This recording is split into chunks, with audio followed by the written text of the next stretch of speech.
Welcome to New York City and Reiter's Block. I'm your host, Bill Reiter. We got a huge March Madness show planned for you, including Texas Tech head coach Chris Beard on the program and all the tournament info you want starting right now.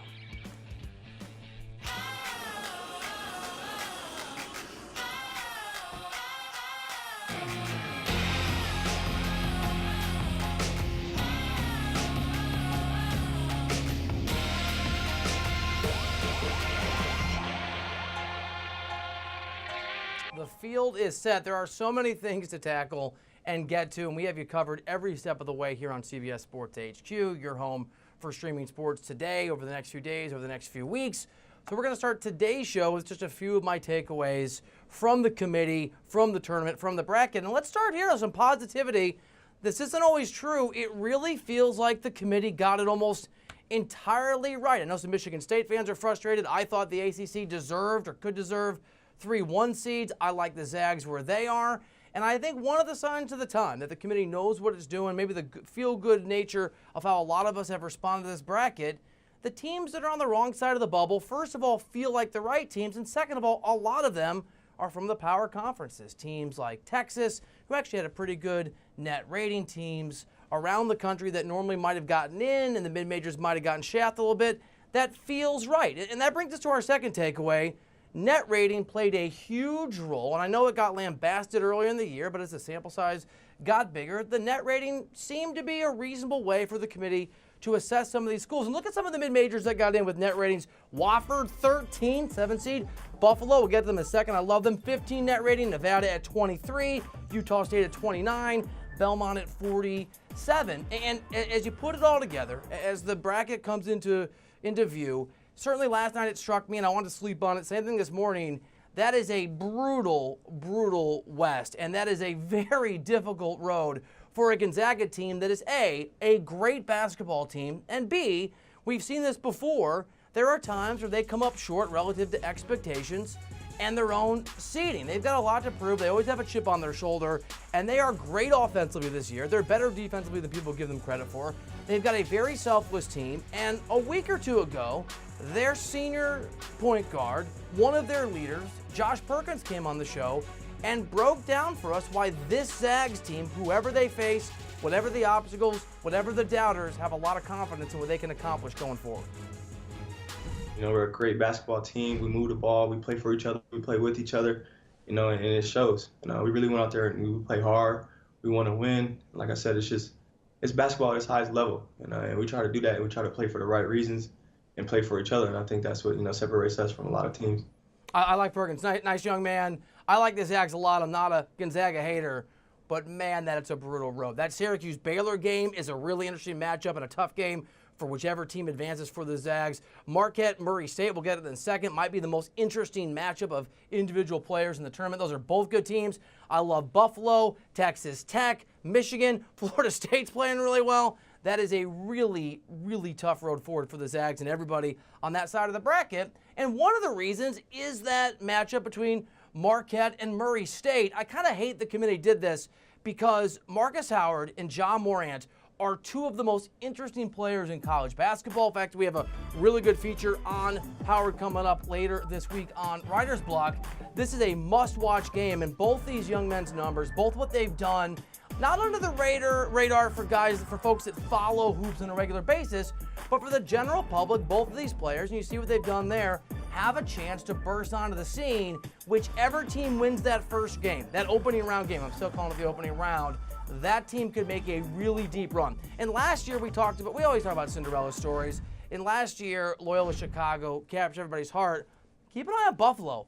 On the court, off the court, this is a great basketball team. They're a 6 seed. They play incredible defense. They're better offensively than people think. And Nate Oates might be one of the most likable and interesting coaches in the game. This guy was coaching high school basketball 4 or 5 years ago. Buffalo can win games, and they're incredibly likable. And you can kind of sense that, the likability and why this could become America's favorite underdog, if you can still call them an underdog, when Coach Oates was on the show a couple weeks ago. What we talked about is where our ceiling could be, and we felt like our ceiling, you know, Loyola made a run to the Final Four, and who knows what happens. I think we've proved we can play with anybody in the country, and we need some confidence going into March, and let's go into the March tournament and let's try to make some noise again. You know, we won one game last year. Let's try to win multiple games this year. I mean, likable dude and a really good coach. I also want to hit the pause button here and just not look past Nova. I don't know why we're not paying enough attention to them. They're the defending champions for a reason. Jay Wright has been there, done that, won that whole thing a couple times. They have a nice path. I mean, St. Mary's, the opening game, I think Purdue, I'm sorry, Purdue fans and Big Ten fans, how would I put this in technical terms, is hot garbage. And Cincinnati playing in Columbus, which is a really nice draw for Cincinnati, might give them the opportunity for an upset if it happens, if they show down against Tennessee. That's a really nice path forward for a Nova team that won their conference championship, that won their conference tournament, that are the defending champions, that have a culture of belief. I really like Nova, especially where they're placed. And then finally, I want to hit Virginia. And I haven't done my bracket yet. I haven't figured out. I've got my Final Four. I'll get to that in a second. Part of me really wants to take Virginia the entire way. I know what happened last year. I know the 16 versus the 1. This is a much more balanced team than in years past. I think it's really interesting. In years past, Virginia's always been great defensively. They were first last year in defense as a 1 seed, only 30th in offense. This year, they're 5th in defense and they're 2nd in offense. In last year's tournament, just as a point of comparison, only 2 teams are in the top 11 in offensive rating and defensive rating. One of them was Duke, and the other team was Villanova, who went the whole way. This is a Virginia team that is built to get it done. And as for last year's shocking loss and the heartbreak and whether that should cause you to maybe pause as you fill out your bracket and think about advancing Virginia further and further, we talked to Virginia's Kyle Guy, and he had a different perspective on what that heartbreaker can mean for the team going forward. And the greatest thing about this season is we've made history because no one's ever lost to a 16 seed. That means no one's ever won after or lost after. So we have the best record ever after losing to a 16 seed. I think we keep that in the back of our mind that we did lose to them, but we're just trying to move on from it, never forget it. Helps us have a chip on our shoulder and stay focused. All right, here's my knee-jerk Final Four. Don't hold me to it. I may fill out a different bracket because everyone here on the show, we may do a bracket challenge. I don't want to give away everything. But first instinct, Duke, really on a limb there. I love Virginia, Kentucky, and I think I'm going to go Michigan. I think I'm going to go Michigan out of that brutal West. Although, again, I think 4 or 5 teams could come out of there, and it would not be a surprise. Lots of hoops conversations for him. I'm so excited I can't even get it out, including Texas Tech head coach Chris Beard, going to join me on the program in just a moment when we come back here on CBS Sports HQ.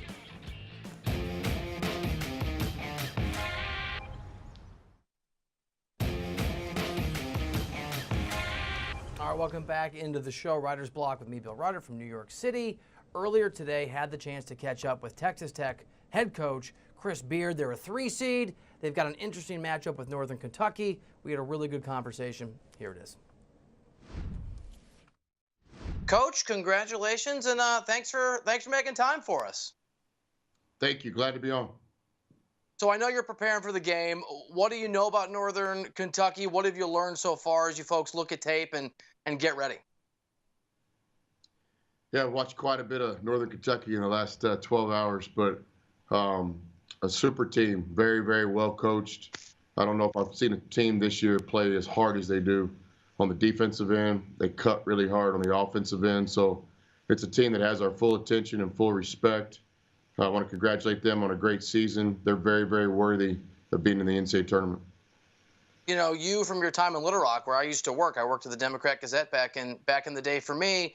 You've been on both sides of the equation, Cinderella and a team trying to make sure that whatever Cinderella stories happen in the tournament don't happen against you. How do you coach differently or message differently when you're the 13 or the 12 versus the 5 or the 4 or the 3?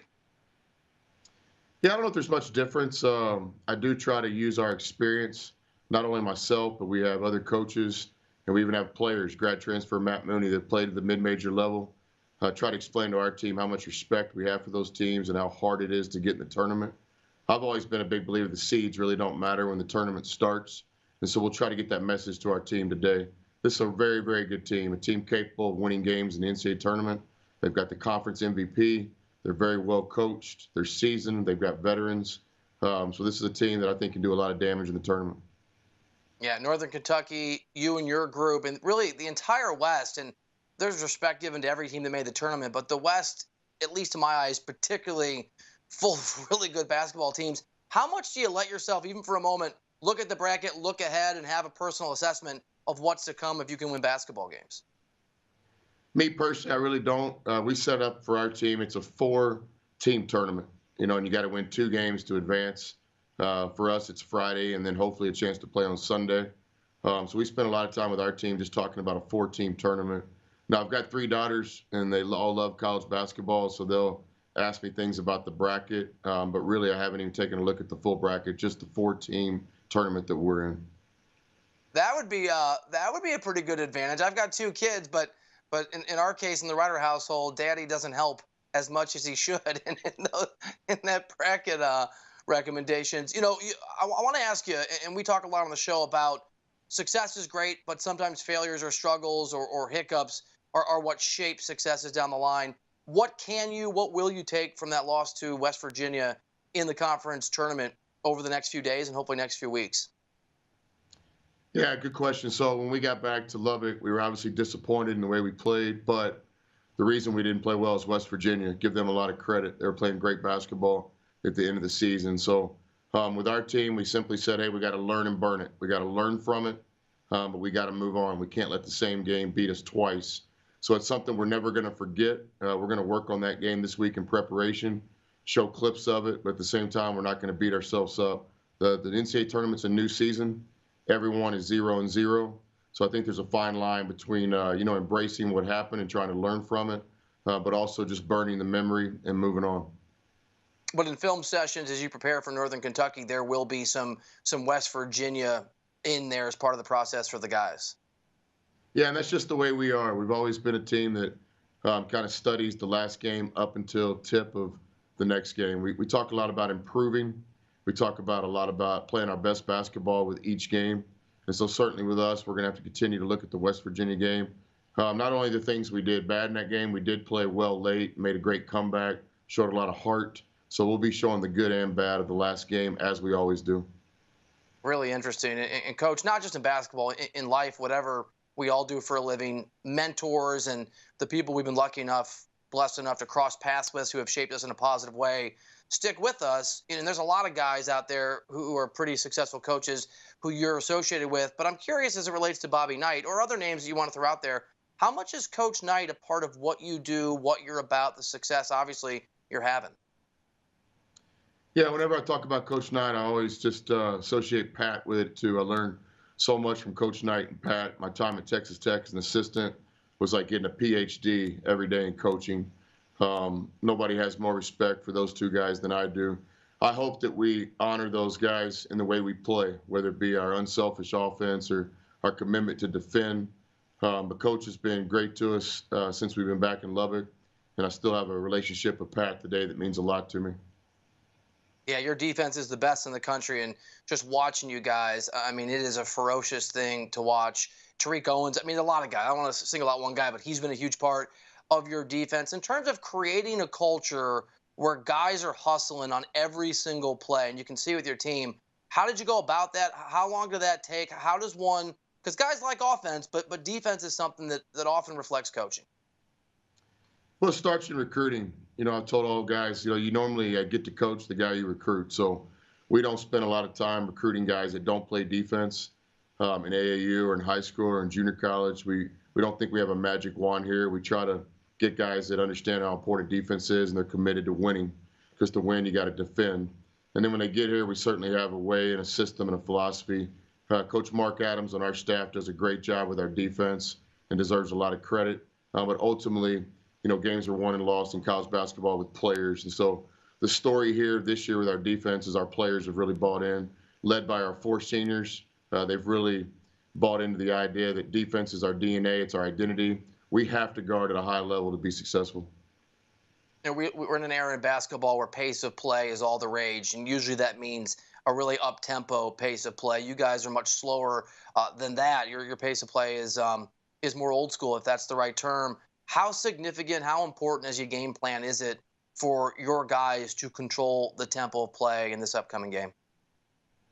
Yeah, I mean, our pace of play is based on winning. You know, I mean, people kind of say that, but wherever we've ever been, not just Texas Tech, it's all about winning. So the talent we have on each year's team and the way we set up to play will dictate our pace.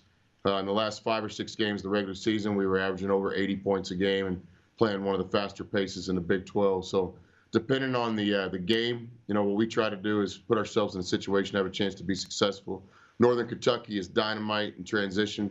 They're really, really good where they can get out and play. So our offense will be a big part of our defense in this game. I would agree with you. Tempo and pace is not only important in this game, but I think it's important in the NCAA tournament. We start with our guys way back in the summer talking about March basketball. And what that means to me is, you know, high-level possessions on offense and a chance to play high-level defense. Coach, this might be a random question, but I used to work at the Kansas City Star, did a lot of college hoops. A lot of your colleagues and competitors, some of those guys, Frank Martin, the other guy, my Missouri Tigers, now in a different conference. But coaches would have different philosophies about how much they would balance sleep over this stretch worth how much time they're actually watching tape. What's your philosophy in that regard? I'm not very good at the sleep this time of year. Hence the big circles under my eye that I'm looking at here on Skype that don't look very attractive. I need to get a sponsorship with some cosmetic company and get these things fixed. You know, with our players, we talk a lot about the balance between work and rest. With coaching staff, we have a long ways to go on that. I tell you what, I can't see the circles, so the folks there, Yep. your staff, did a good job with the lighting. Perfect.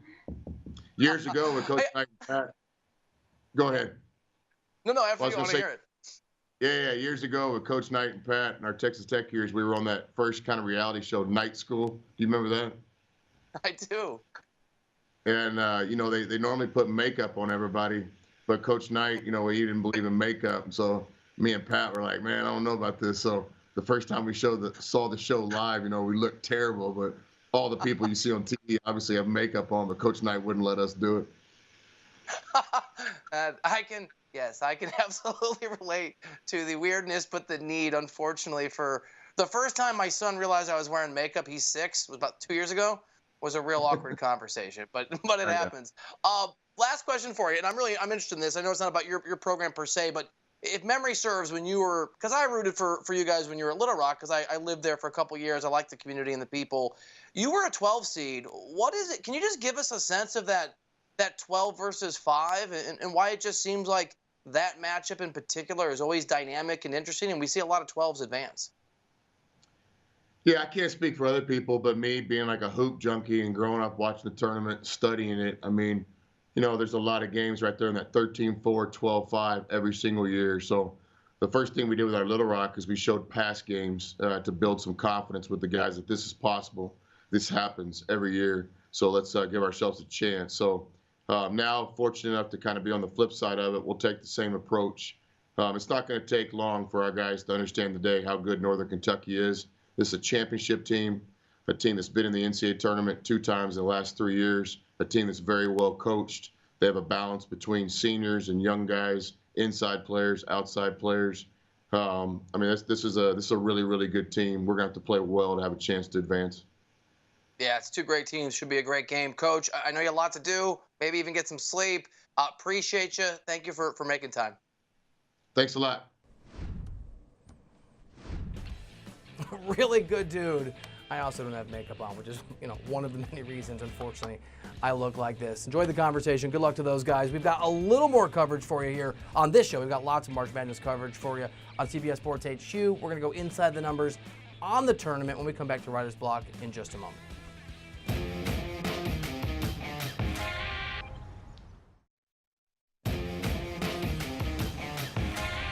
All right, welcome back into the show. There they are, the best team in America, but that doesn't mean anything until the tournament gets rolling. There are Cinderellas for a reason.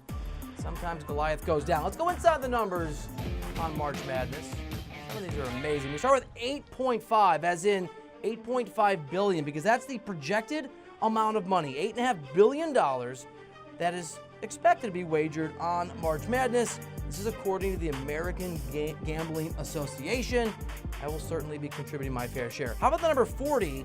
The AGA also estimates that this year's tournament will generate 40% more betting handle than the Super Bowl, making it the most heavily bet U.S. sporting event. Next up is 1/5. For the tournament, about 1 in 5 adults in the United States will bet on the NCAA tournament, according to the AGA, in one fashion or another. Now we're moving on to the number that speaks to Duke. We just showed you them. They're 9-4. That's the actual number for this year's favorite to win it all, the number 1 overall seed. 9-4 favorites is a monster. It's a monster number for a tournament this deep. Next up is 24.5 here on Inside the Numbers. Right now, with 2 of the 16 seed play-in games still to be played, the largest first-round spreads as of this moment is the North Carolina-Iona game. UNC is currently a 24.5-point favorite versus the Gales. How about 4 here on Inside the Numbers? Although the lines came out and we are beginning to see some crazy line movement, the number 13 seeded Northeastern opened as an 11-point dog against Kansas, but the line has moved 4 points, and now Northeastern is only getting 7 points. That's a sexy upset. I love Kansas in that game, to be honest. I'm going to bet an uncomfortable amount of money on Kansas personally. And finally, 1900. Let's take it back to last year. The biggest upset in the history of the tournament. We referenced it earlier in the show when UMBC took down Virginia in the first round as a 16 seed. If you thought this would happen, you could have grabbed the Retrievers at plus 1900 on the money line.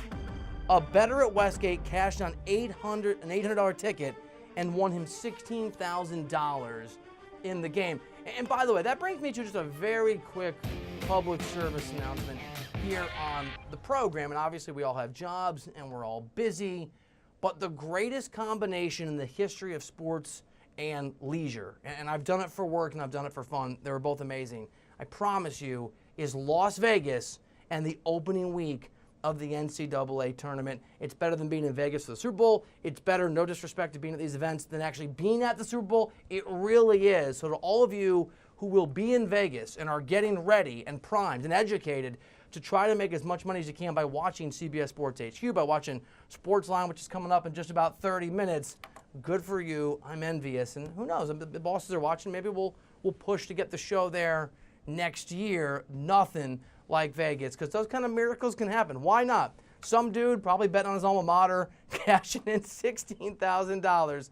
Everybody wins but the Westgate. Thank you for hanging out. Thank you for being here. CBS Sports HQ from Fort Lauderdale. We've got 2 operations, 1 in Stanford. Folks in Florida got your coverage starting here in a few minutes. Catch you up on what is trending in the world of sports in 30 minutes. Sportsline is going to help you get primed for this tournament. Everything going on in the world of sports. I'm Bill Reiter. This is Reiter's Block, and we'll see you here tomorrow.